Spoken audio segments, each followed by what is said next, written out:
आवाज़ उठाइए, उसके लिए आवाज़ उठाइए। अच्छा, आप हमें एक बात बताइए, क्या सरकारें नहीं जानती हैं, गवर्नमेंट नहीं जानती है कि क्या सही है और क्या गलत है? क्या मोदी जी को नहीं पता है कि बच्चों की समस्याएं क्या हैं, क्या हल होना चाहिए?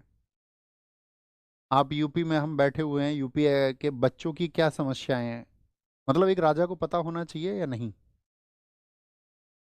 राजा विक्रमादित्य रात को 100 ओढ़ के निकलते थे, भेष बदल के। वो ये देखते थे कि मेरे राज्य में किस घर में धुआं उठ रहा है या नहीं।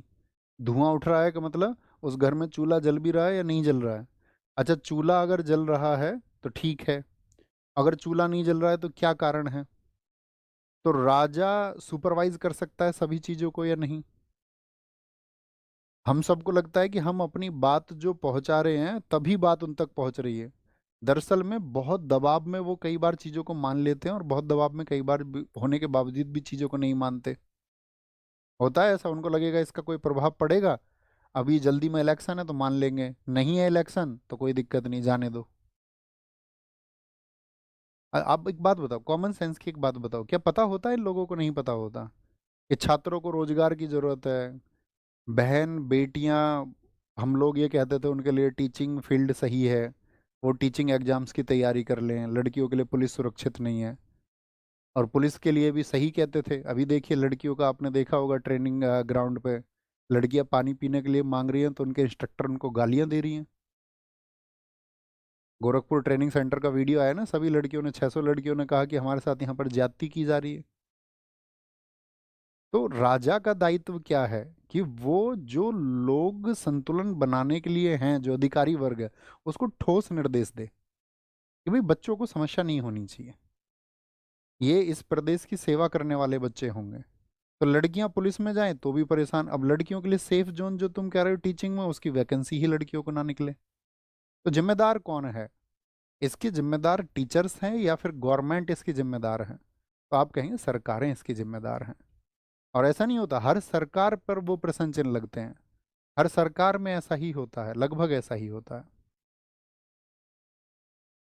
तो आपको समझना चाहिए कि भाई एग्जाम सेंटर आज बच्चों के दूर भेजे जा रहे हैं। एक बच्चा है, गरीब घर का बच्चा है ना, अपने भाषण में सब कह देंगे गरीबों के नाम पे कि हम गरीबों के साथ में हैं।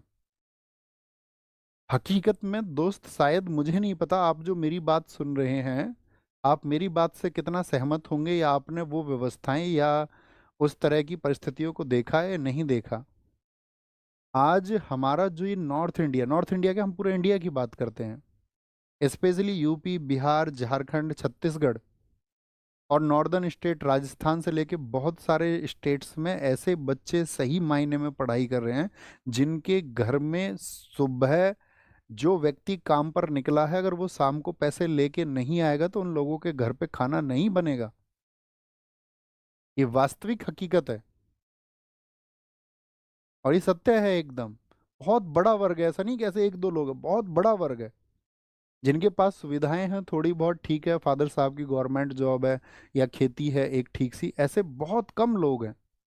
लोगों को जूझना पड़ रहा है, ऐसे में उनका एग्जाम सेंटर गवर्नमेंट भेज देती है कि ठीक है तुम 1000 किलोमीटर जाओ।